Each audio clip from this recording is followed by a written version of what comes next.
4 bērni. Jā. Nu, dzīvojat Mārupē, Mārupietis. Jā. Nu, un kā tad ir ar izglītības iespējām bērniem? Nu, te mēs atdurāmies pēc vēl viena tāda īstenībā varbūt tās Mārupas izaicinājumi, kad visur gan presē, gan arī statistikas datos parādās, ka Mārupa ir straujāk augošais novads Latvijā un tieši iedzīvotāju skaita ziņā un tieši bērnu un jauniešu skaita ziņā. Un šobrīd ir tāda pretrunīga situācija izveidojusies, kad nevienmēr man kā Mārupas iedzīvotājam ir prioritāte izvēlēties, kur mans bērns būs tiesīgs mācīties. Kā tā? Šobrīd jau kādu laiku, ja nemaldos, Andris var palabot, ir Mārupas valsts ģimnāzija, kas jau ir 2 vai 3 gadus. Vai jau būs 5 vai 6 gads aiziet. Jā, tad laiks skrien un tā ikdiena, jā. Un šobrīd ir pieņemts lēmums Mārupas valsts ģimnāzijā, kad Mārupas valsts ģimnāzija iet to ceļu, ko diemžēl arī iet vēl citas valsts ģimnāzijas Latvijā, kad 6. klasi beidzot visi bērni tiek atskaitīti un iestājoties 7. klasē ir jākārto iestāja eksāmens. Un tie bērni, kas tiks pieņemti 7. klasē, sarindojās, gribās teikt, reitingā, rankā, pēc saņemto punktu skaitu, kas ir iegūti šajos eksāmenos. Tas jau nekas jauns nav.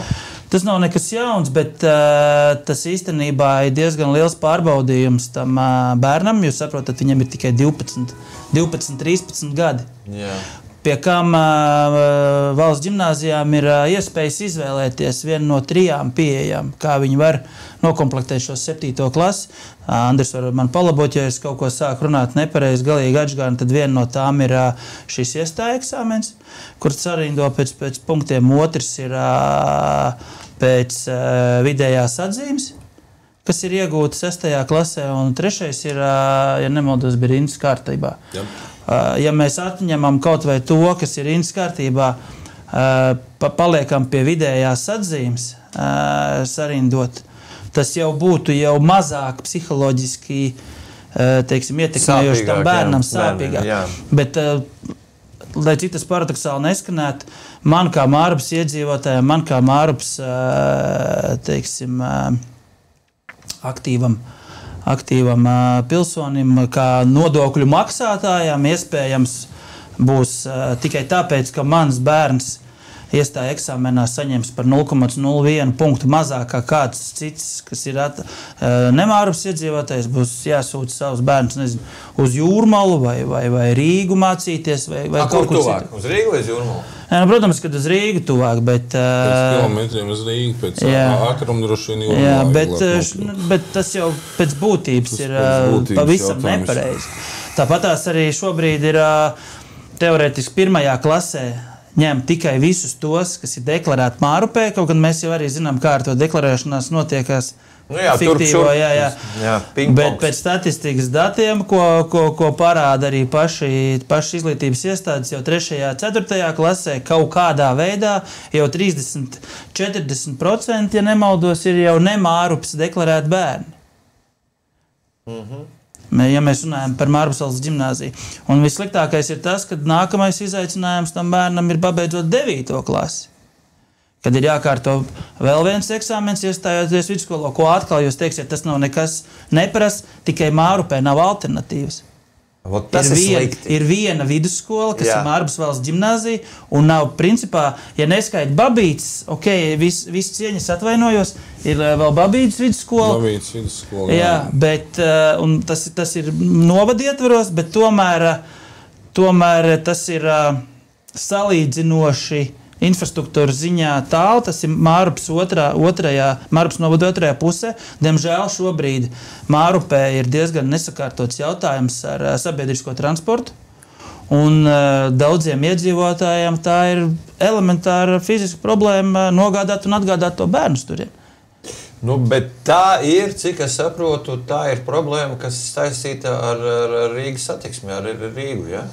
Nē, es labprāt papildināšu tātad vairākas sadaļas par sabiedrisko transportu runājot. ar Rīgas satiksmi tieši šobrīd tiek pagarināti daži maršruti, kas ienāk Rīgā. Rīga ir ienāk Mārupē.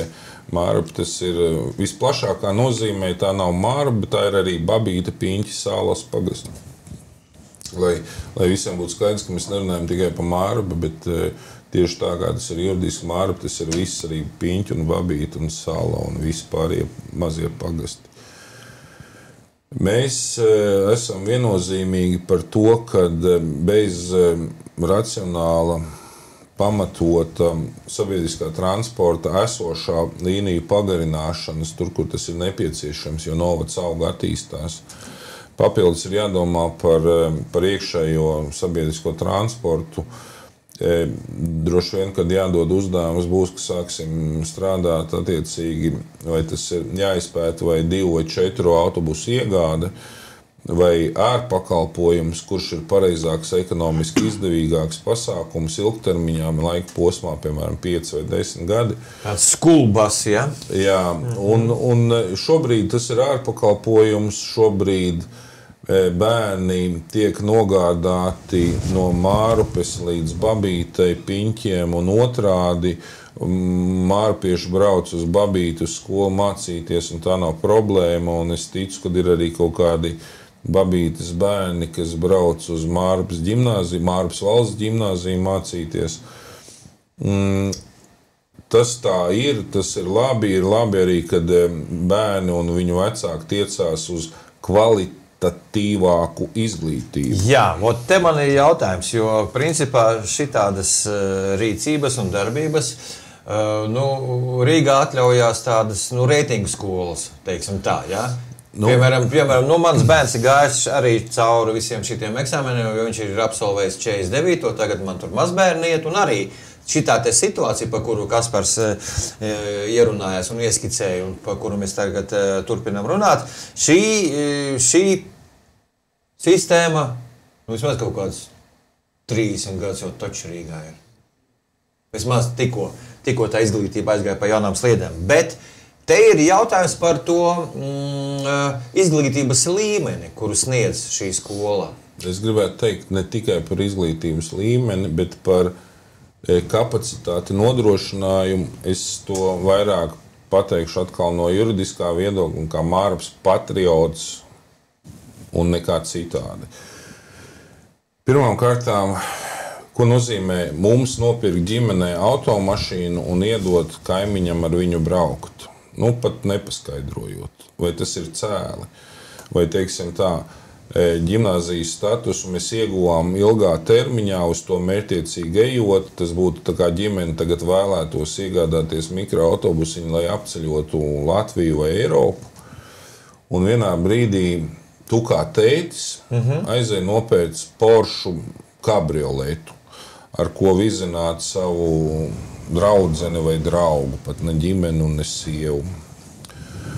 Un te ir tas moments, ko mēs runājam par ģimnāziju. Mēs mērķiecīgi ejam, mēs 10 gadus vairāk kā 50% no visas naudas novada guldam izglītībā, skolās. Un tagad mēs esam nonākuši līdz ģimnāzijas statusam, kur, kārtojot, viņi iegūst valsts statusu, attiecīgi normas stājās spēkā, jebkurš var pretendēt, jebkurš nāk, un rezultāts ir tāds, ka vairāk kā puse pēc 9. klases vairs nav mārupieši.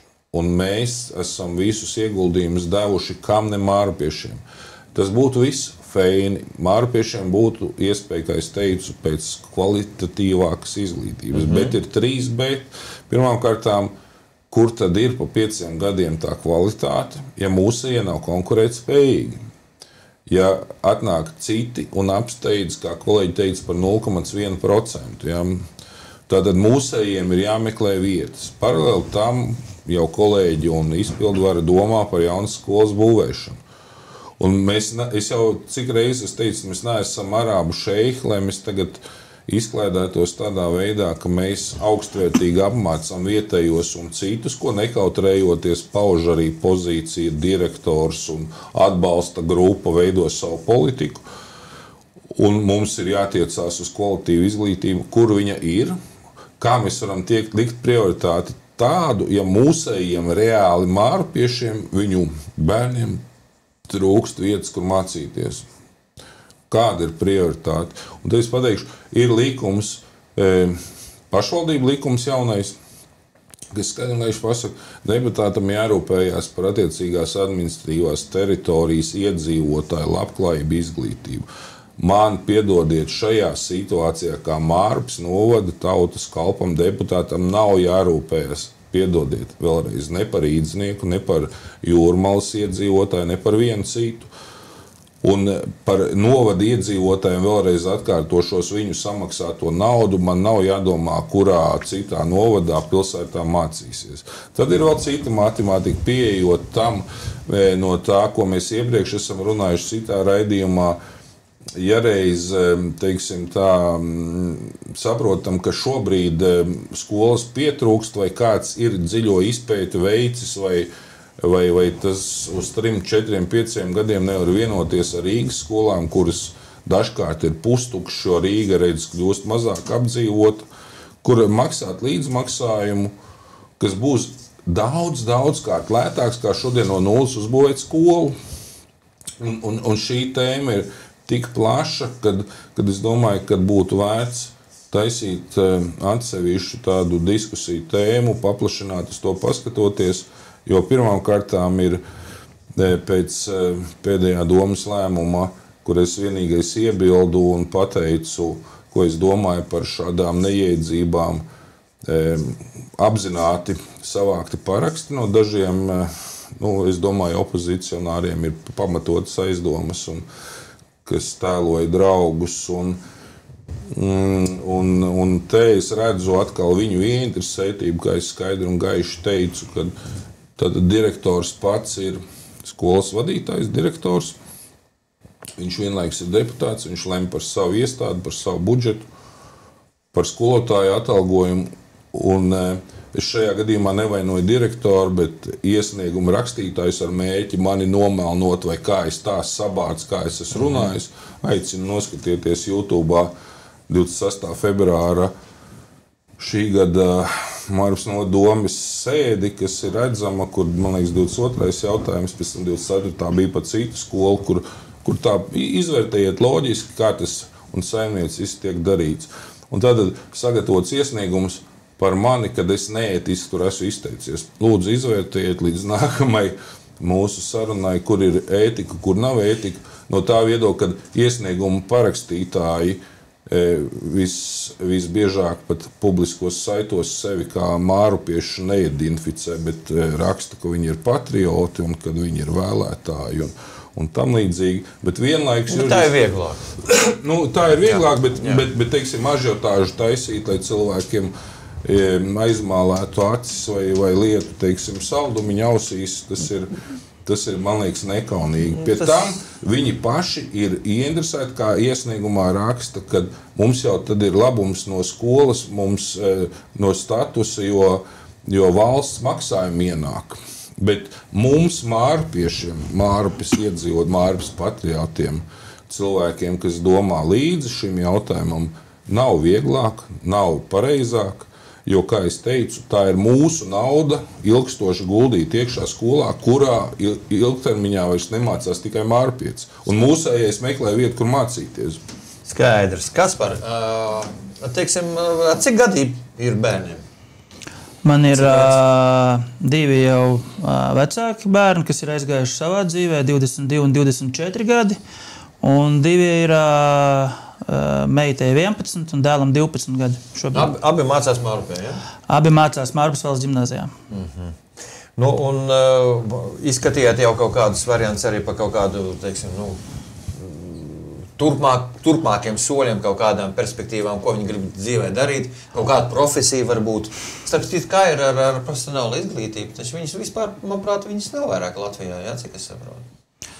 Jā, jau kādu laiku šobrīd ir tā saucamās profencijas Latvijā likvidētas.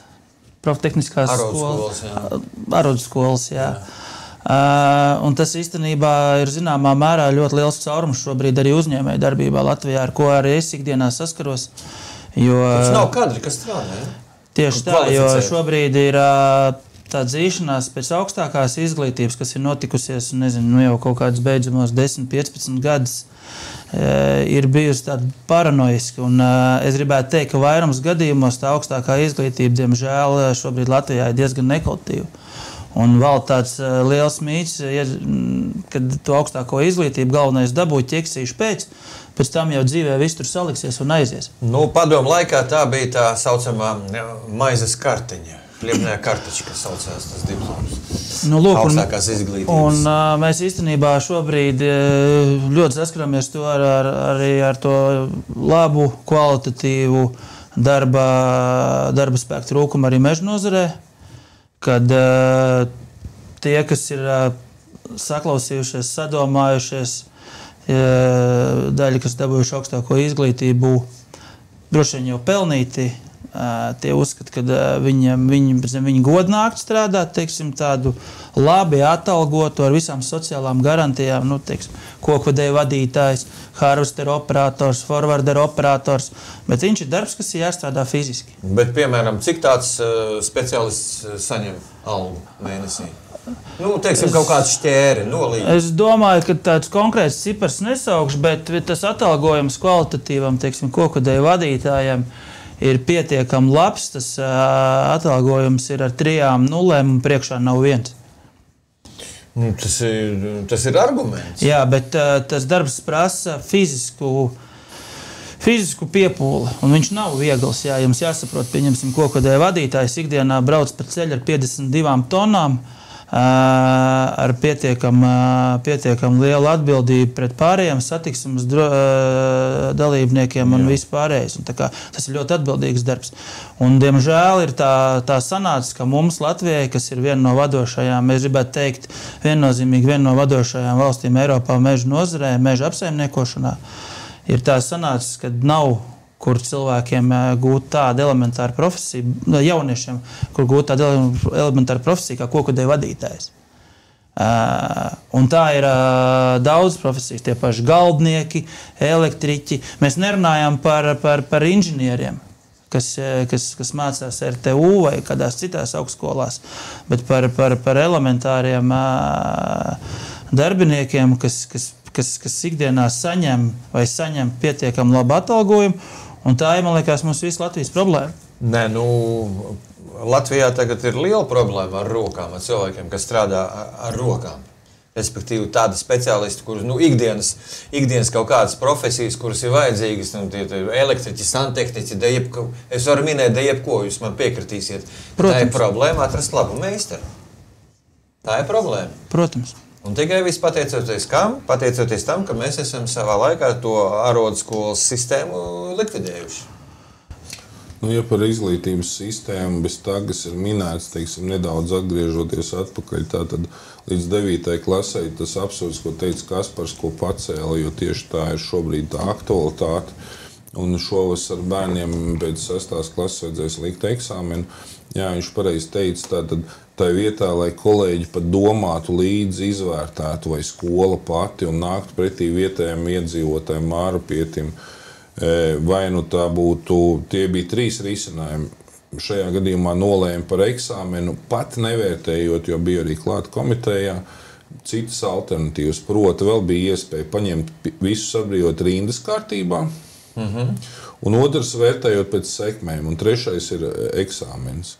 Tātad šeit ir cēls mērķis iet uz kvalitatīvāku izglītību, vai arī tas ir slēpts, lai pieņemtu citus vajadzīgos. Ja? Man ir pilnīgi vienalga, bet šādā iznākumā mārupietis nav prioritāte. Tas ir pats galvenais punkts numur 1.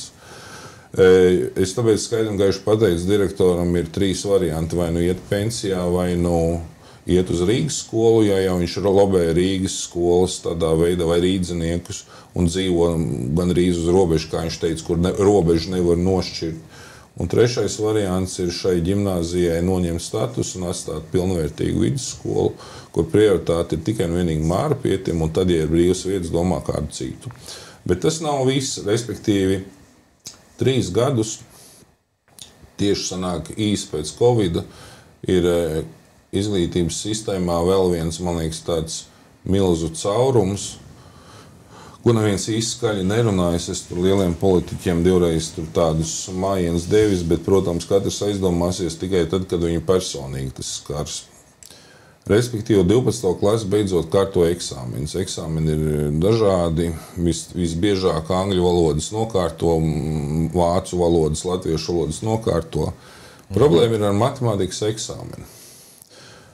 Un ir vairāki bērni, šobrīd vecumā 19, 20 gadi, kuri jau 2 reizes, 2 gadus pēc kārtas nav nokārtojuši matemātikas eksāmenu. Un tagad uzdodam sev ministrijas darbiniekiem jautājumu. Pēkšņi bērni, tie 50%, tātad katrs otrais nespēja nokārtot. Tie bērni ir vainīgi. Vai tā izglītības sistēma, kas viņus mācīja līdz 12. klasē, ir vainīga? Vai tie eksaminētāji ir vainīgi? Un otrs, piedod, jautājums ir tāds, ko tiem bērniem darīt, gaidot nākamo gadu, kad nokārtos vai nenokārtos, iet uz kurien strādāt? Viņš ir cilvēks ar pamatskolas izglītību. Viņam pat nav vidējā izglītība.